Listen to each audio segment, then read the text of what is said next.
right, so today we're going into Are You Covenanted, part 14. Okay, part 14. Now, we've been looking at the effect, the responsibility, the role of leadership on the body or the people in their keeping of covenant. That's where we've been for the last week or two. We're going to continue with that theme here. We're in 1 Chronicles, 1 Divrei Hayamim, chapter 16. 1 Chronicles, chapter 16. Now, in some of the places that we're going to be going today, and again, I never know how much we're going to get done, we're going to read quite a bit, even though there may be only one verse or two verses that covers the word covenant in it, but we want to make sure we're embracing what is happening and how that then relates to the covenant. In other words, whether they're behaving well, whether they're behaving badly, what choices they were making, what decisions they were making, and then why Abba would then bring that into covenantal understanding, why it would have any effect on the covenant issue. Okay? So we're going to read a good chunk here of chapter 16 of 1 Chronicles. We're going to begin in verse 1. Okay, in verse 1. And they brought the ark of Elohim and set it in the midst of the tent that David had pitched for it. And they brought burnt offerings and peace offerings before Elohim. And when David had made an end of an offering, the burnt offerings, the peace offerings, he blessed the people in the name of Yahweh, and gave a portion to everyone of Israel, both man and women, to everyone a loaf of bread, a measure, and a cake of raisins. And he appointed some of the Levites to serve before the ark of Yahweh, to bring to remembrance and to thank and to praise Yahweh Elohim of Israel. All right, so we're starting off with the ark is there, and they're doing sacrifices, and all of this stuff is happening. And he appoints the Levites to serve before the ark. Asaph, the chief, and his second, Zechariah, Yael, and Shemaramoth. I can't read English, but if it was in Hebrew, I could read it. Shemaramoth, and Yehiel, and Mattithiah, and Eliab, and Benyahu, and Obed-Edom, and Yehiel, with harps and lyres. But Asaph was sounding with cymbals, and Benayahu and Yahaziel, the priest, continually blew the trumpets before the ark of the covenant of Elohim. Now, I'm glad I got to read that and butcher the names so that all of you, the next time we have readings to do and the names come up, don't be concerned with butchering the names. I butchered them, so can you. Okay. Now, trust me, if it was in Hebrew, you wouldn't make a single mistake.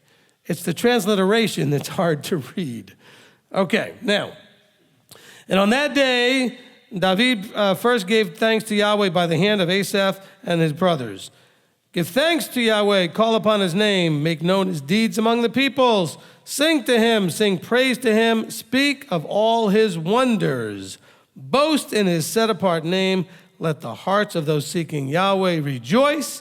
Seek Yahweh and his strength. Seek his face continually. Remember his wonders which he has done, his signs and the right rulings of his mouth. O seed of Israel, his servant.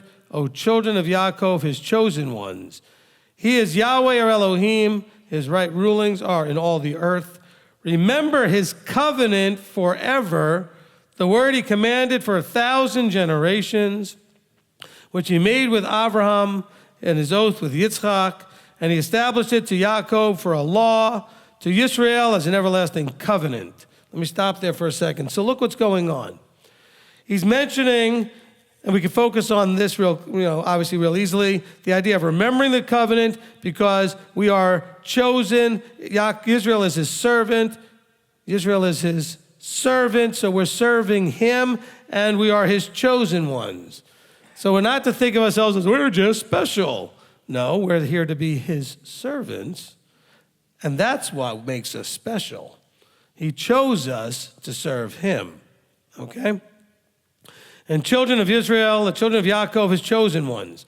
But notice that there's a preface to this, and we're going to see either today or next week, whenever we get to it, in other chapters that we go into, they didn't do some of these things. What am I talking about? Well, they didn't let their hearts seek Yahweh and his strength and seek his face continually. They will have a challenge with that issue. Remembering his wonders which he had done, we are so easily jaded and complacent, and we forget how far he's already brought us. That's what he's telling them. Remember how far he's already brought you. All the wonders that he's done, his signs and the right rulings of his mouth, the judgments he's made that were either in your favor or against you that helped you to grow. Because even the ones that are against you can help you to grow. And so that's the mindset going into this before he even mentions covenant. So in the covenantal mindset, we are remembering his wonders, seeking his face continually, seeking him and his strength, rejoicing. I mean, it starts off very clearly in the beginning here saying, sing to him, praise him, speak of all his wonders in verse 9. Give thanks to him. See, look what it starts with. His first words are, give thanks to Yahweh, call upon his name. Well, you call upon his name in a place of thanks, not in griping, whining, complaining. Although if you do that, you've got the Israelite heritage for that. Okay? So you come by it honestly. But we saw what happened to the whining and complaining and griping Israelites. Not what you want to have happen to you. But if you do what they did, you'll get the same results. By the same token, when Paul tells us these things were written as examples for us, we also have the examples of when people did something right and the fruit that they got and the reward and the results they got. We can expect if we do what they did, we get those rewards as well. So we see examples on both sides. Here with David, they're doing some things right. And so we hear about the rejoicing, we hear about the excitement, but he starts it off with, look, I brought the ark in, but we have to be continually seeking his face. We have to be continually remembering all the wonders that he did and is continuing to do. Remember the right rulings. Notice he put that, not just signs and wonders, but signs and right rulings. That's probably not something you heard on Sunday. Oh, we care about the signs and the wonders. Well, what about the signs and the laws, the right rulings, the judgments? O seed of Israel, his servant, O children of Jacob, his chosen ones. He is Yahweh or Elohim. His right rulings are in all the earth. Remember his covenant forever. The word he commanded for 1,000 generations. So notice he's connecting here again the word and covenant. So what is the word? That which came out of Yahweh's mouth. And so what was the covenant in Exodus 19? Everything that comes out of your mouth, we will do. So it's showing again that continual linkage between the word and the covenant.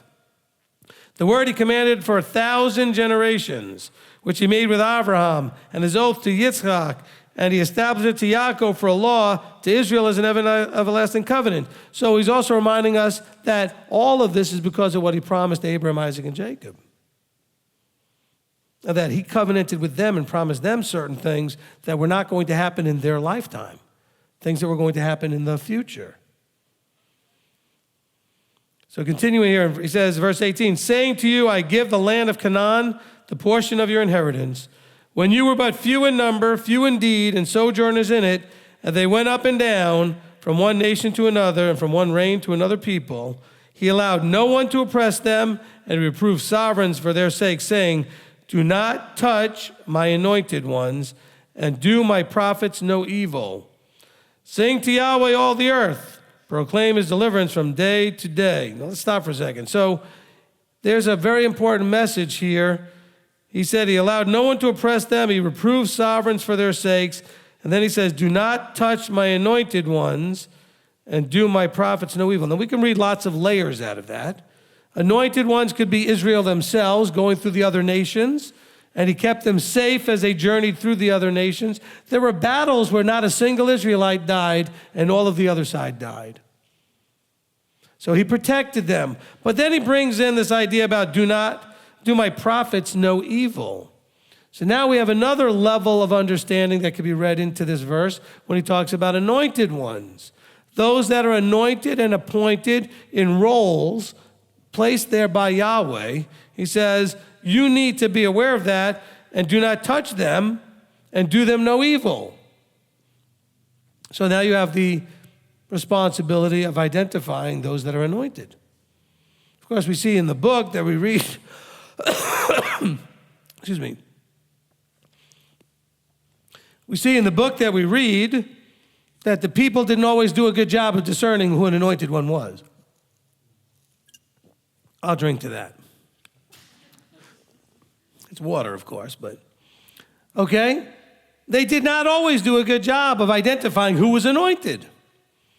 We have that responsibility. We have to prayerfully seek the Father and say, show me your anointed so that I can do them no evil and that I can make sure that I'm not touching them, meaning in an inappropriate way. Am I doing something that would affect them, derail them, stop them from what they've been called anointed to do, that kind of thing. Not necessarily physically touch them.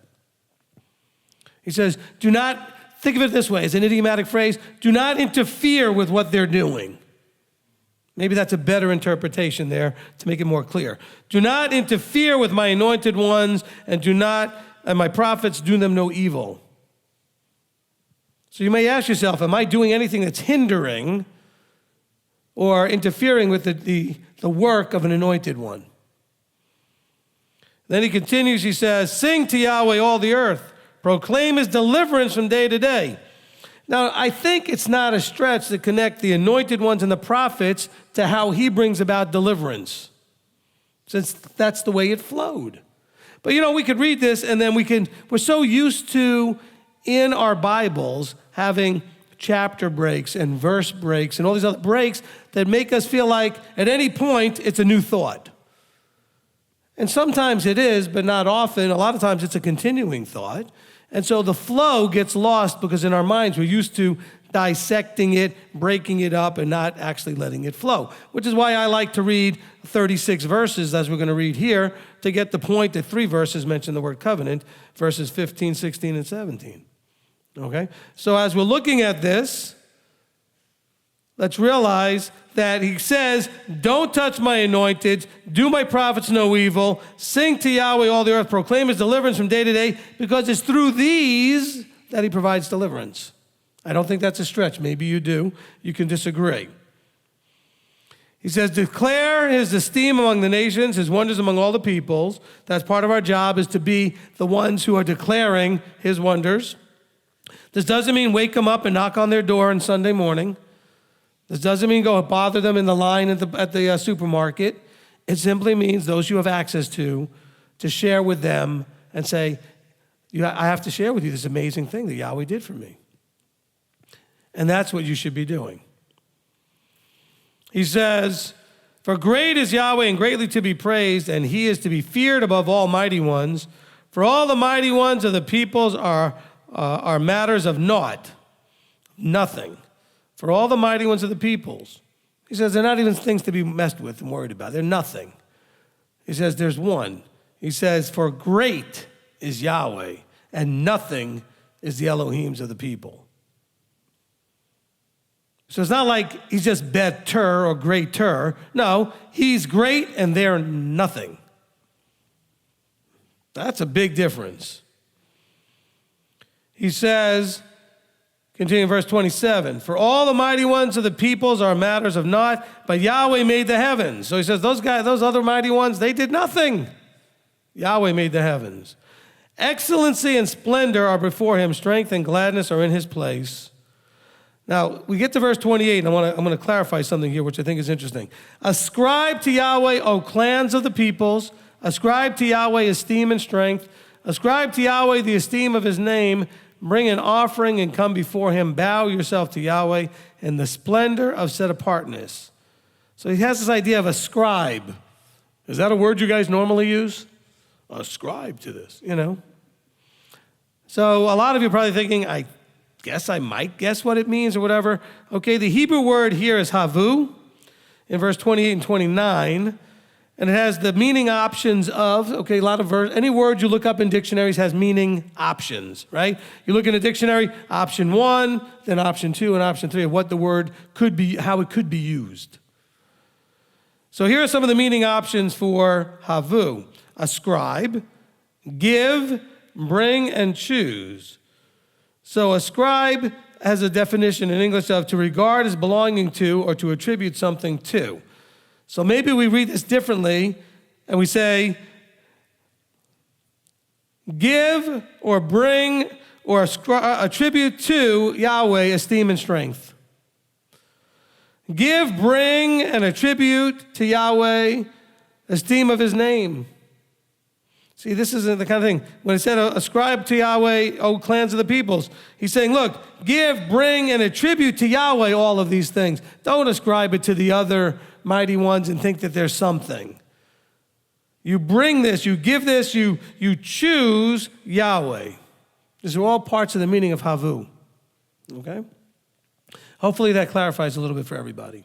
Because then he says, bring an offering and come before him and bow yourself to Yahweh in splendor of set apartness. Tremble before him, all the earth. The world also is firmly established, immovable. Let the heavens rejoice and let the earth be glad. And let them say, among the nations, Yahweh shall reign. Let the sea roar and all that fills it. Let the field rejoice and all that is in it.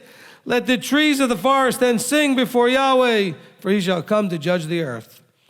Give thanks to Yahweh, for he is good, for his kindness is everlasting. We sang that today, didn't we? Hodu Yahweh, Ki Tov. All right?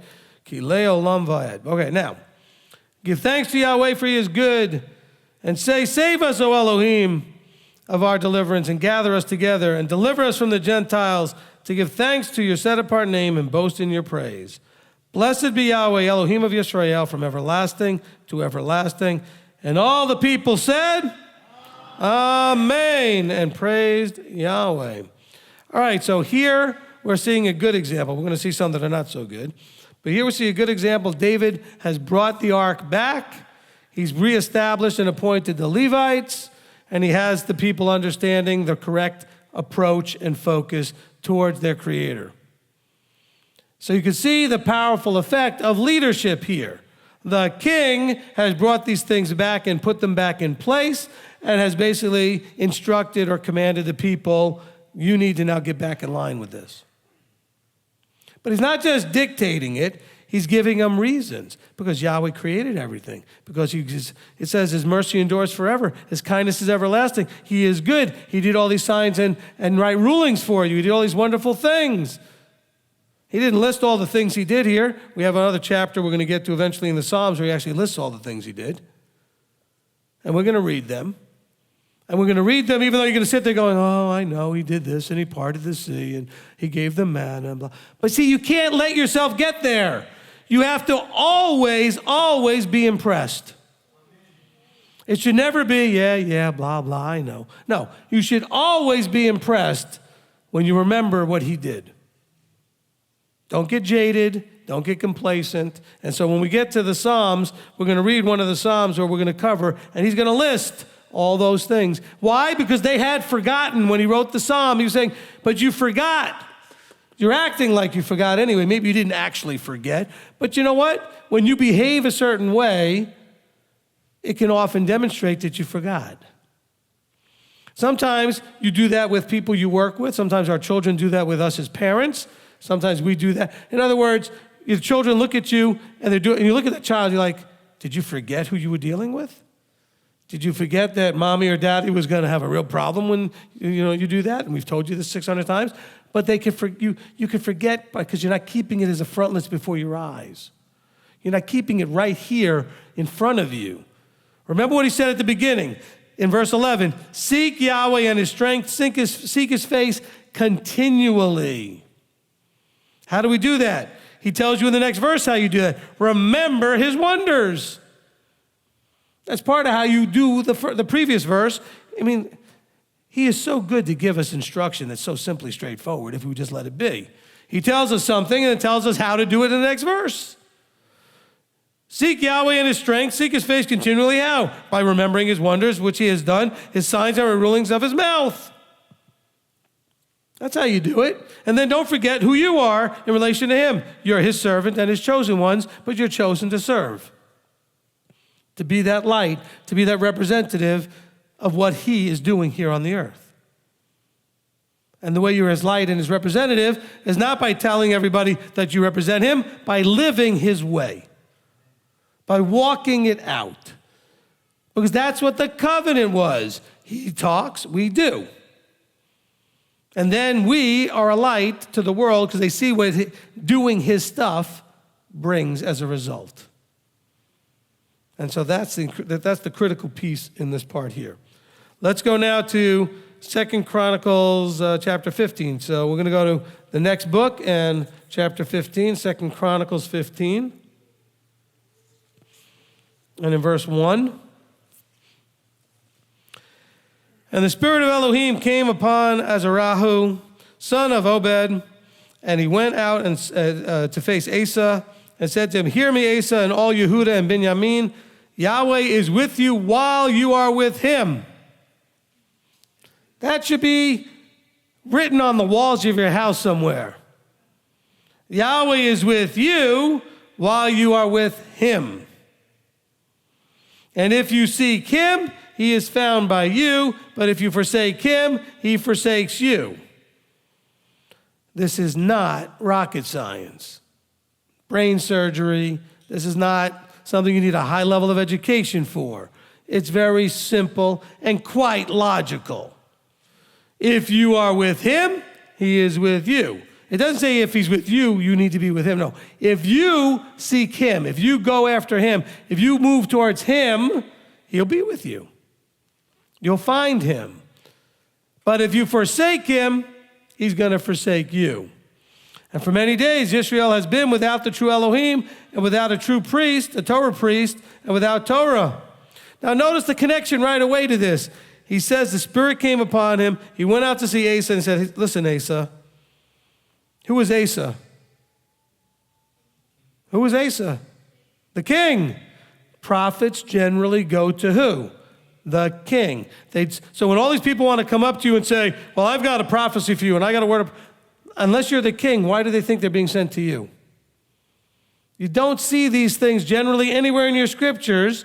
Maybe there's one or two exceptions, but throughout the thousands of years covered in scriptures, you see people being called of Yah sent to the leadership. Okay? And not just any leadership, the king. Now, there were priests they could have been sent to. No, they were sent to the king. The king then dealt with the priests. You saw that with David in chapter 16 of 1 Chronicles. He put the priest back in line and said, "Guys, get back to work. Go do what you're supposed to do."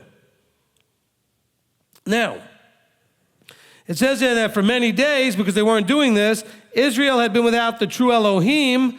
And notice the connection between our relationship with the true Elohim and the need for there to be a Torah priest and Torah itself. Go back to the teaching called Learn and Teach the Torah. We're going to have to redo that one, I think. Because people forget that there is a scriptural mandate and evidence that there was supposed to be Torah teachers.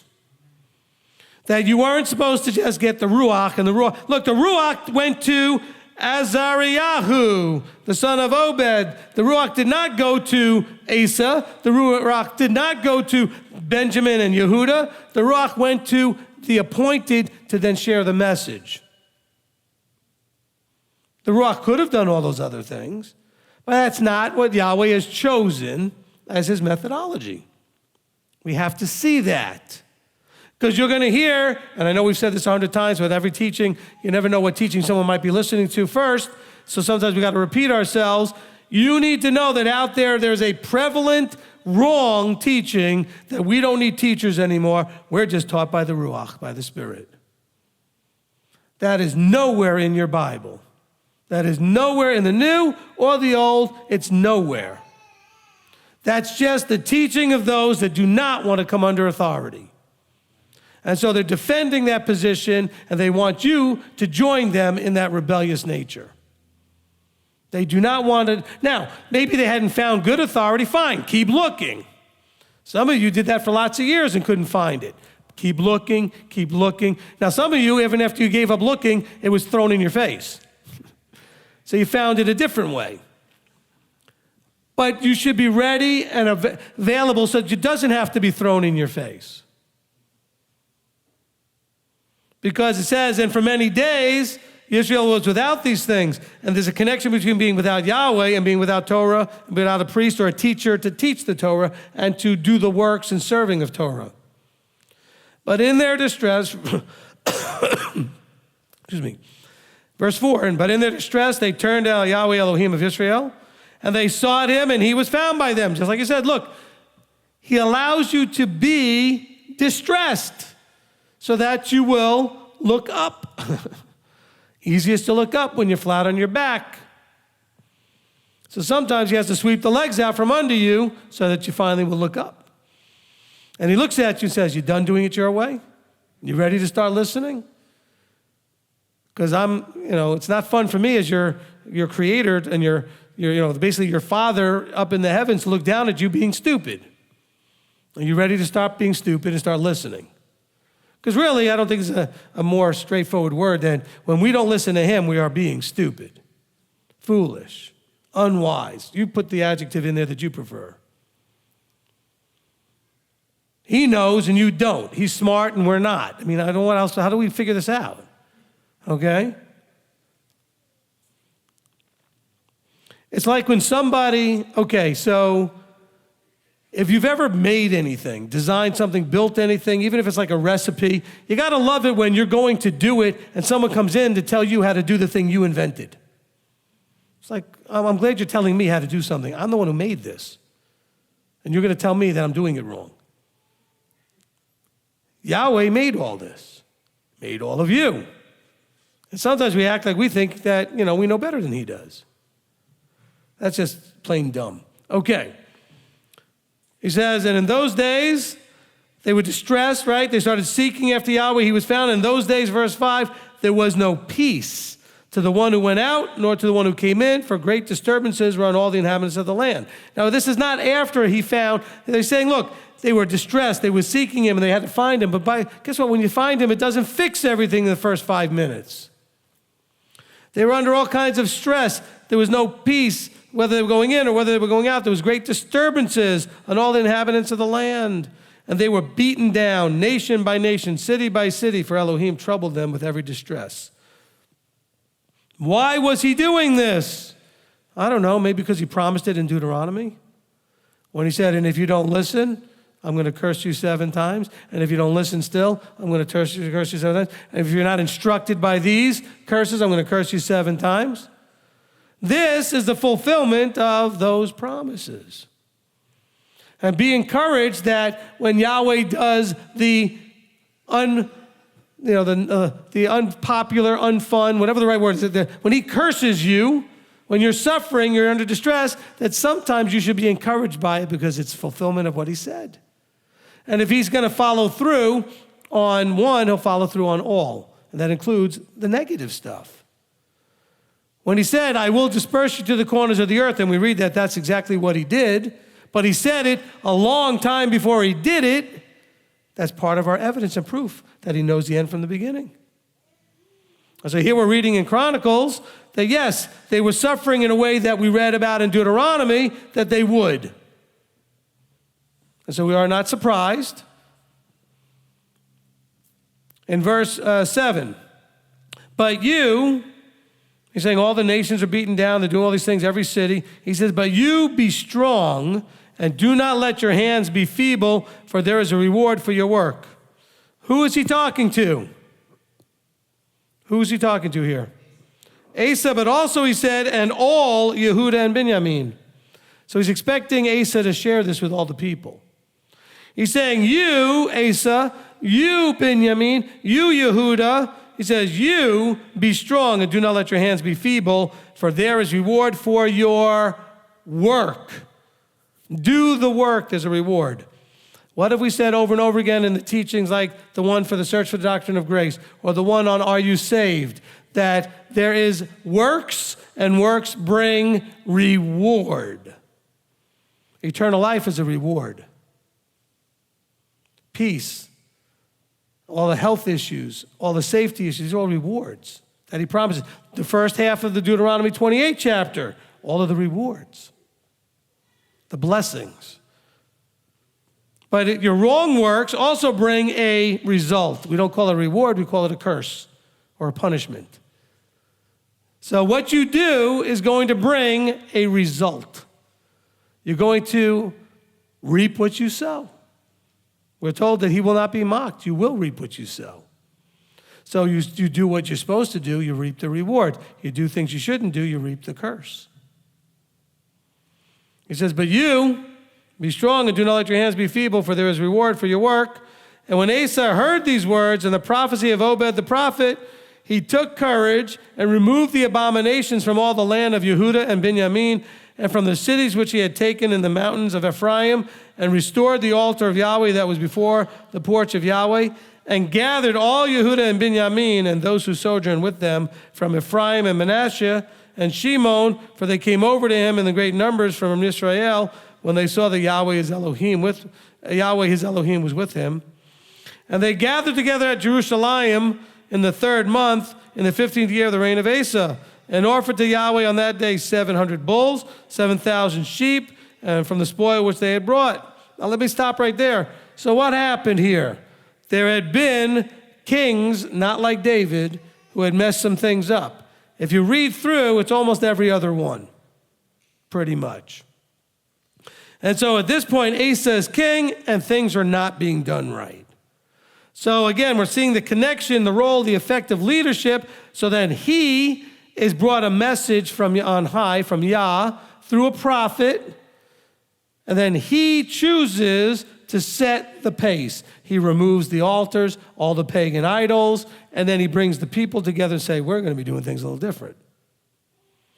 Listen to what he says, beginning in verse 12. And they entered into a covenant to seek Yahweh Elohim of their fathers with all their heart and with all their being.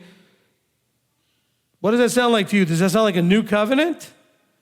Or does it sound like a renewing of that old covenant? Now, it's new by the fact that they broke the old one. So it's a new one. But is it different?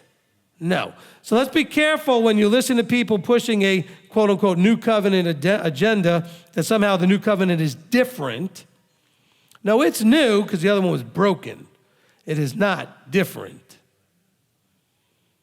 This one here is it sounds exactly like what you read in Deuteronomy 6 in the Shema and the V'ahavta. And we're going to seek him, we're going to covenant with him with all our heart and with all our being. Doesn't it sound a lot like the V'ahavta? Deuteronomy 6, 5 through 9, right? And they entered into this covenant. Now, it says here, and whoever would not seek Yahweh Elohim of Israel would be put to death, from small to great, from man to woman. So he was taking this serious. He said, look, we have had this thing all screwed up. We're suffering because of it. We are not messing around anymore. We're going to seek him with everything, and if you won't, you either better leave and get out of Dodge, or we're going to kill you. You're not going to stay in here and influence and affect those around you in that wrong way. Let's not diminish or minimize the potential effect that people have on you that are not doing things right. Now, I'm not talking about, let's see how I want to say this. I'm not talking as much about your non-covenanted friends and your non-covenanted family. You know why? They don't affect you the same way of the covenanted friends and family, or at least they claim to be, who are doing things wrong. Because you know they're not covenanted. You know your family, your friends, whoever it is, you don't expect them to eat right, to keep the right days, to treat each other right, to love him and to love their neighbor right. So I'm not talking about the level of influence they have on you, although you need to be aware that there is, potentially. Here it's talking about those in the camp who are claiming to be in the camp that are not keeping this covenant. Potentially, that's like a cancer in the body, and it will metastasize and spread. So bear in mind, I'm not telling you you need to get rid of everybody you know that's not in covenant. This is not some cultish isolation. Even Yeshua said, Father, I'm not asking you to take them out of the world, but to keep them from being influenced by it. Okay? But remember, this is talking about you need to be aware, and some of you really have this problem because I know specifically people that are doing this here and not locally as well, that are in the group, who are still interacting with people that used to be or claimed to be part of the group, so to speak, covenant, Torah observant, etc., and no longer are, and you're allowing them to still have high levels of interaction with you, and they can influence you. And we've seen that. So if your brother or sister goes over the bridge into Judaism, you need to make a strong little barrier between you and them, because they could influence you to go the same way. Or your friends that, well, they were part of the covenant, but now they found a watered-down version of it, like the Melchizedekian teaching thing that's out there. They can influence you as well. Be aware of those that seem to be covenanted or were covenanted and now have chosen a slightly different path on their ability to bring you in that direction. You all think, and maybe it's true, but the potential is very dangerous. You all think that you're influencing them. That's potentially, possibly true. You might. But the risk, the potential high percentage of risk that they'll influence you isn't worth that. They're not your problem, it's his problem. It's not for you to influence them, he's going to do that. If he's going to let them go on their journey, I've been on a journey, and then walk them back from the journey. He walked me back from the journey, nobody else did. Nobody influenced me, nobody came to me. He did it. That's, I believe, probably going to work with everybody the same way. Let them go on their journey. You keep walking your journey. You be that light, but keep that buffer that they are not likely to lead you in their direction. Because generally speaking, people when they leave become very, from a Christian point of view, evangelical. They proselytize. I don't mean evangelical meaning like that church, but I mean they want to proselytize and get others to go where they're going. They become very involved in trying to always bring up those topics to try to get you to question where you are, to want to go where they are. Okay, and we're not to proselytize. The few that were out there doing that, Yeshua sent out, were trained to do it a certain way by going into towns, seeing where there was Abba was calling those where he was calling, and if nobody, get up and leave. Not pestering or bothering or annoying and trying to convince people of anything. Going there and saying, has Abba brought anybody here that we're supposed to talk to? Nope, next town. Yep, okay, we'll set up a congregation. But realize the level of aggressive proselytizing that people that were covenanted, when they now are partially or somewhat or differently covenanted, they're going to try to convince you why they're right and you're wrong. And if you experience that, you know what I'm talking about. You start talking to those people. I'm just telling you, you need to be aware. Now, if any of those people, I'm not saying this is happening now, this could be happening in the future. If any of those people that you run into are reviling the leadership where you came from or the other people where you came from, we're told you're not even to break bread with a reviler. And so don't you go out and still go out to dinner and hang out with people that you know are doing the reviling. And some of you are still doing that, and it's not for me to get in your face and make you stop, but you should be, there's no reason to be doing that. Oh, but, what do you mean but? But I like them, so what? And nobody said just because they're doing all this stuff, they're not nice people anymore, and they're not, whatever, friends to you and treat you nice, but there's scriptural mandates. If the people you're interacting with are reviling the leadership you're under, you should not be hanging out with them. And they don't have to be doing it 24/7 in every sentence out of their mouth. If they've done it and never repented of it and never corrected themselves, they're revilers. So you could say, well, I don't hear them talking about you anymore. But they did, and they never repented of it. So I'm just saying you need to know this. Now, am I talking about anything specific? No. It's about what's going on right here. Why would he make a covenant that said, those who are seeking the Father, seeking the heart, seeking Yahweh, and all these things, great, but those who don't, we're going to kill them. Whether small or great, that means in status or age, and also whether man or woman. Okay, somebody's alarm is going off. Okay? And so we need to understand how serious Asa understood this. The level of potential influence that somebody would have on you if you allowed them to still have a relationship with you. So much so that rather than allow that to happen, they made a covenant to put to death. Look, you have that mandate in Deuteronomy 13. If there's one who thinks they found the truth and they found the way and they found, the answers all in some direction, the path to whatever, and yet it's leading away from Yahweh and Torah, that person needs to be put to death. Now, we don't do that today. We don't have a system in place, the judges, the corporate, nation as a whole, etc. But at least you can disconnect and stop allowing for the influence. But do we do that? No. Do we still listen to teachers we know have done things they shouldn't do? Sure we do. Teachers that have named dates, teachers that have been wrong as far as those things. Why? Well, but Rabbi, you don't understand how important this teacher was to my getting to where I am today. I'm grateful that happened. Move on. What do you want me to tell you? How else am I supposed to say it? I'm glad that person was useful in getting you here. By the way, probably half a dozen or more of your Christian teachers were a part of getting you here. But you don't need to still be listening to them, even though they had usefulness in getting you here. Everything that happened to you to this moment was being used to get you here. But that doesn't mean you have to keep walking in some of those things that were useful to here, but they're not useful going forward. Matter of fact, they're risky, they're dangerous. So dangerous so that Asa thought anybody doing it should be put to death. I'm talking, that is serious stuff. We're not talking about, it doesn't say here if they break the Sabbath, if they eat different. It says, look, we're making a covenant to seek him with all of our heart and with all our beings. And if they don't seek him, then they're going to be put to death. So now we have to ask, what does seeking him look like? Well, it looks like works. How do I know if you're seeking him? Well, some of you, I can know right away, all of you actually, because you're here. And it's Shabbat. You could have been somewhere else. You could have been doing something else. You could have been working or playing or doing whatever you wanted to do.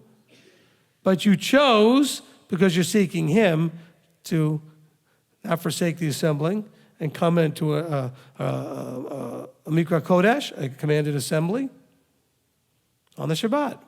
So I can see that you're seeking him. How else can I see that? When you have decisions to make and you counsel about it, how you're balancing out what Yahweh said and what you know is the worldly way to do it, or what was the old way in your life that you did things. Now, some of you, because you don't know what to do, that doesn't mean you're not seeking him by coming to me or a leader. You're seeking because you don't know what to do.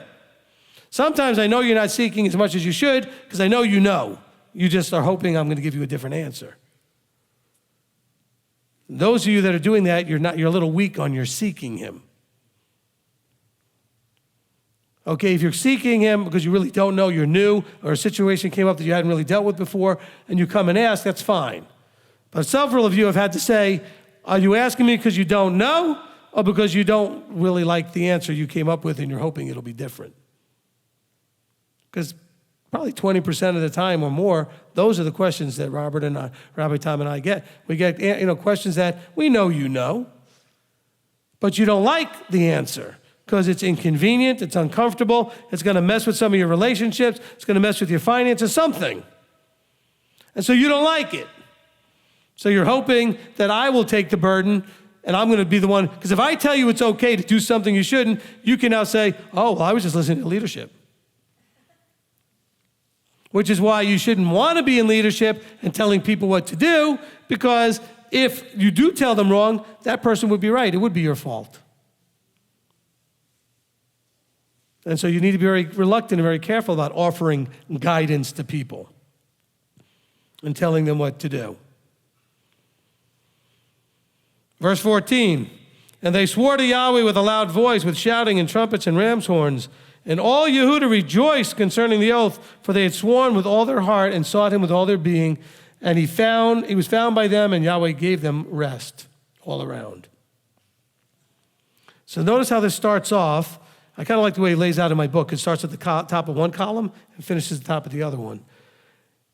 We're told in verse 2, if you seek Yahweh, he is found by you. If you forsake him, he forsakes you. And then we're told here that the prophet is telling this to Asa. Asa goes and does what he's supposed to do, and then here you see them rejoicing and doing it, and they're given, he's found by them, and he's giving them rest. Because in verse 3 and 4, it goes into the fact that they had distress and they were under there was no peace. They didn't have any rest. And so, but if you do this stuff, the fruit is there, and you can see it all happening all in one chapter. Okay, now this chapter covers a little bit of time, but all in one chapter, we can see it happening. It's a beautiful thing. Let's go to 2 Chronicles 29. 2 Chronicles 29. Look, did Yahweh promise you eternal life and all these wonderful things, and say at the same time, and nothing in your life that was going to be lost or given up, or did he promise you that you wouldn't have to give anything up? That you wouldn't lose any relationships? That there wouldn't be any challenges? That people in your life might have to go bye-bye, meaning you'll have to separate? Did he promise you any of that? No, he promised you that it would happen. Yeshua tells us, hey, you choose me, you're going to possibly lose and likely lose some family, friends, and other people. How do you choose him? You don't go somewhere like we just had elections. You don't go and fill out a ballot and say, I choose Yeshua. Here. You don't do that. How do you show you're choosing him? By your choices. By your submission, by your obedience. That's how you show you chose him. But doing that will put you at odds with family members and with friends and coworkers and employers and employees, etc. And that's going to make you uncomfortable. It's going to be awkward, inconvenient. And some of you are going to make the wrong choice, and you're going to protect the relationships instead of protecting the relationship that you have with him. You're going to protect the relationship you have with all those people, or some of those people. Why would you do that? Well, because you're choosing them over him.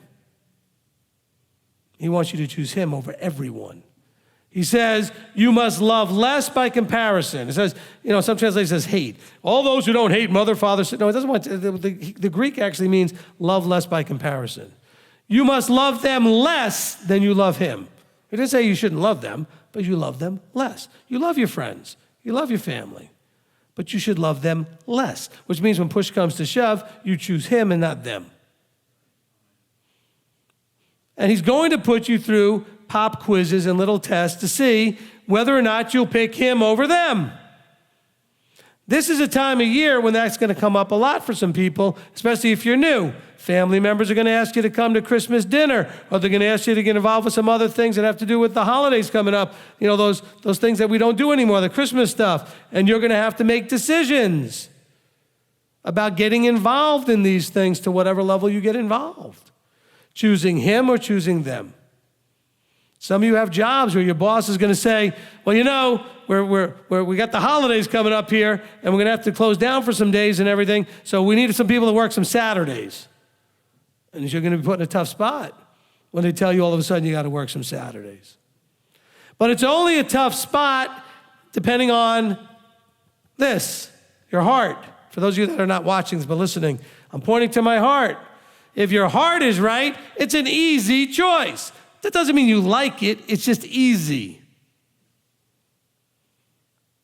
Easy choice to make, a little tough to know that you're going to have to deal with some consequences, but the choice wasn't tough. But if your heart's not right, what do I mean by right? Solidly 100% on him first.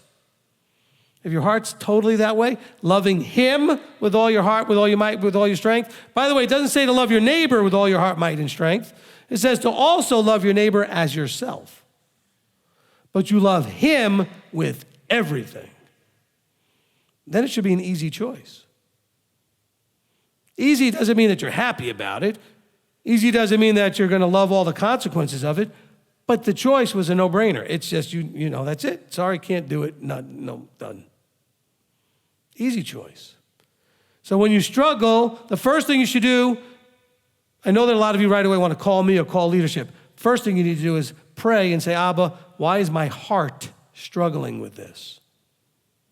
Because even if your heart is struggling with it and you haven't prayed and you haven't dealt with the heart issue, even if you call one of us, if your heart's still struggling and not right, whatever I tell you is still not going to help because you're still not going to do it.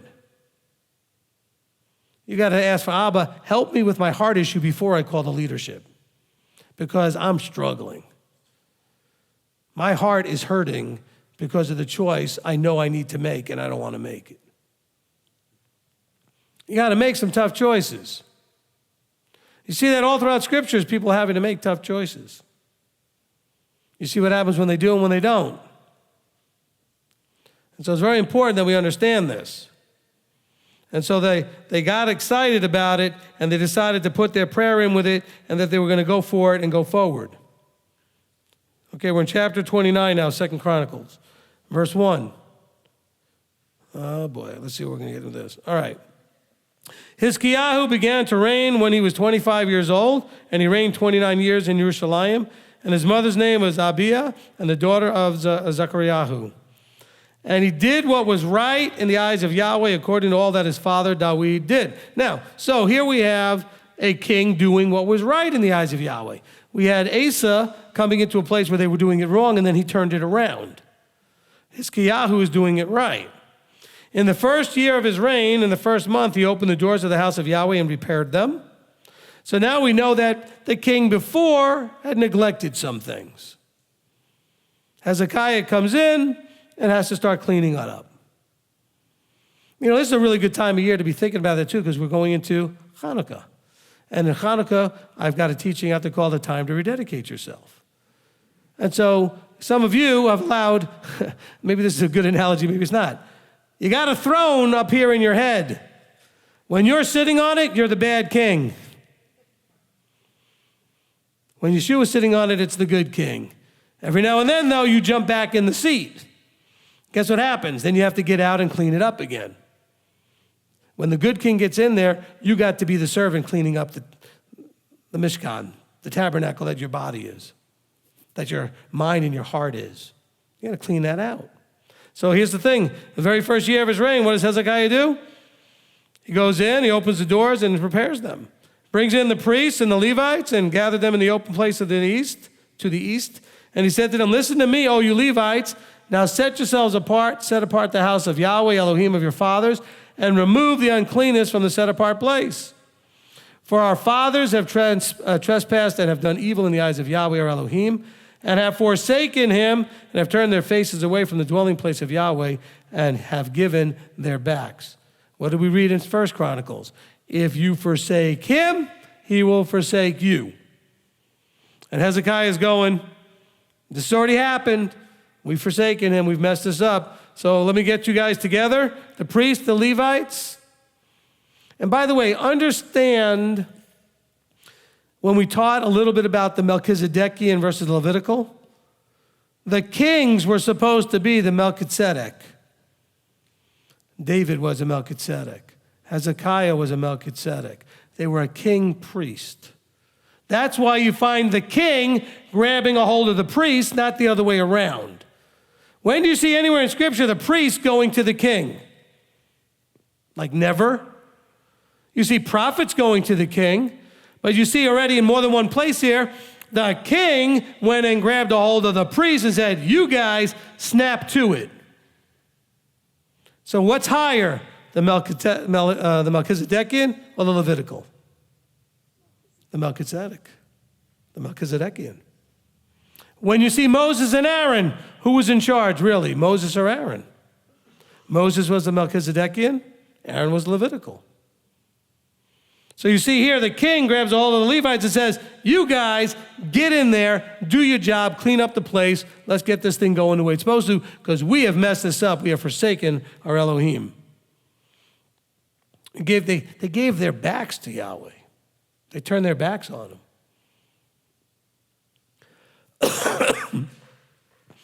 Verse 7, and they shut the doors of the porch, put out the lamps, and they have not burned incense or offered burnt offerings in the set-apart place to the Elohim of Israel. Therefore the wrath of Yahweh fell upon Yehudah and on Jerusalem, and he has given them up for a trembling, for an astonishment, for a hissing, as you see with your eyes. By the way, you see that also in the prophecies about this event, that Yehudah would get to the point where they were a mockery, and people would look at them and say, look at what these people have done and what their Elohim has done to them. And it's happening here. And see, because of this, our fathers have fallen by the sword, and our sons and our daughters and our wives are in captivity for this. Verse 10, now it is in my heart to make a covenant with Yahweh Elohim of Israel, so that the heat of his wrath turns away from us. I'm just thinking, I wonder what covenant he would make to fix this. I would guess the Exodus 19 one. I would guess the one Asa made. I would guess the one David made. I would guess the one that has us doing whatever he says. Because he says, that's in my heart to make a covenant with Yahweh to take away his wrath. Why is he mad? Because we didn't do everything he said. So I think it's a reasonable, logical conclusion that Hezekiah here is saying, I want to renew that covenant. I want to bring that covenant back into place. My sons, do not be slack, for Yahweh has chosen you to stand before him, to serve him and to be attendants for him and burn incense. He's talking to the Levites. And the Levites rose up. Okay, let me just see where I'm going here in the verses. We're in chapter 29. Okay, so you see in verse 12 that the Levites rose up, and it gives a list of their names. I'm not going to butcher them. So they rose up and they did what Hezekiah told them to do. Continuing in verse 15. And they gathered their brothers and set themselves apart and went according to the command of the sovereign at the words of Yahweh to cleanse the house of Yahweh. And the priests came into the inner part of the house of Yahweh to cleanse it and brought out all the uncleanness they found in the hekel of Yahweh, in the temple, to the courtyard of the house of Yahweh. Then the Levites received it to take it outside to the Wadi Kidron. And they began to set apart on the first day of the first month, on the 8th day of the month. They came to the porch of Yahweh, and they set apart the house of Yahweh in 8 days, and on the 16th day of the first month, they had finished. Then they came into the sovereign Hezekiah and said, we have cleansed all the house of Yahweh and the altar of burnt offerings with all its utensils, and the table of the showbread with all its utensils. And all the utensils which the sovereign Ahaz in his reign had pushed aside when he trespassed, we had prepared and set apart, and see, they are before the altar of Yahweh. And the sovereign Hezekiah rose up early, gathered the heads of the city, and went up to the house of Yahweh. He went out up to the house of Yahweh. Now, understand again, we see Ahaz messed up.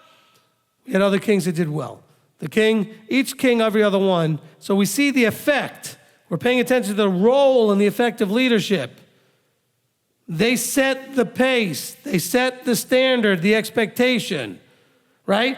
Asa said, and Hezekiah said, and David said to the priest, I expect you to start doing this, clean this out, set it up, get it ready, and perform what needs to be done. So the leadership sets the expectation. In both directions, by the way. The leadership set the wrong expectations why they went the wrong way. The leadership's there to hold accountable, to be responsible, to oversee. You see the need and the effect of leadership here? Oh, no, well, they just kept messing up because, they were human leadership and they just weren't being led by the Ruach, and, now we're being led by the Ruach. Really? How many people do you know say they're being led by the Ruach and every one of them's on a different page spiritually? Is there different Ruachs? Is the Ruach confused? I don't think so. It's because that's not the way it works. It doesn't work that way. Now, did you notice that, let's see, I want to connect this now to 2 Chronicles chapter 30. So never mind, there was something else I want to do. It's the next one. Okay, 2 Chronicles chapter 30. Can we fit this in? Yes. All right. In Hezekiah, verse 1, sent to all Israel and Yehuda, and he wrote letters to Ephraim and Manasseh to come to the house of Yahweh at Jerusalem to perform the Passover, to Yahweh Elohim of Israel. But the sovereign and his leaders and all the assembly in Jerusalem had taken counsel to perform the Passover in the second month, for they were unable to perform it at its time, because not enough priests had set themselves apart, and the people had not gathered in Jerusalem. And the matter was right in the eyes of the sovereign and in the eyes of all the assembly. And they settled the matter to send a call to all Yisrael from Beersheba to Dan to come to perform a Passover to Yahweh Elohim of Israel at Jerusalem, since they had not done it for a long time as it was written. And the runners went to all Yisrael, Yehuda, with the letters of the sovereign and the leaders, and spoke according to the command of the sovereign.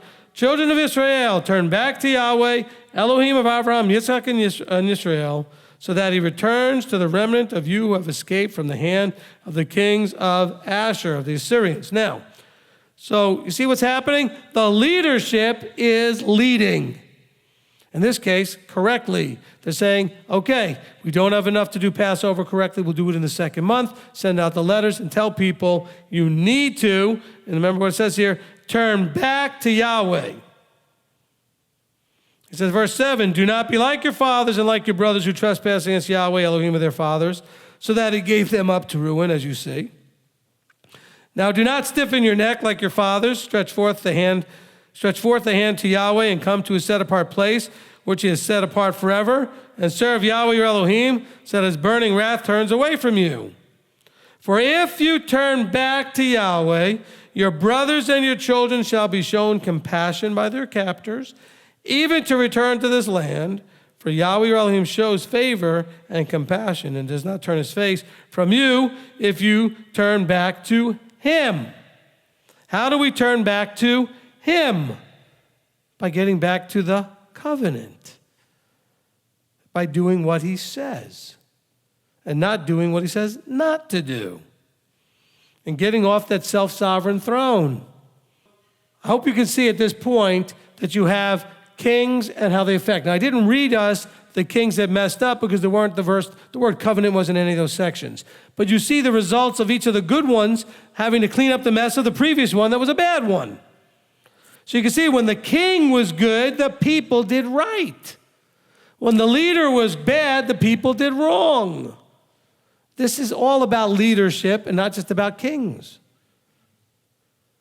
Some of you have been in companies where you've seen really good leadership and the place runs great. You've been in other places where there was bad leadership and the place runs horribly.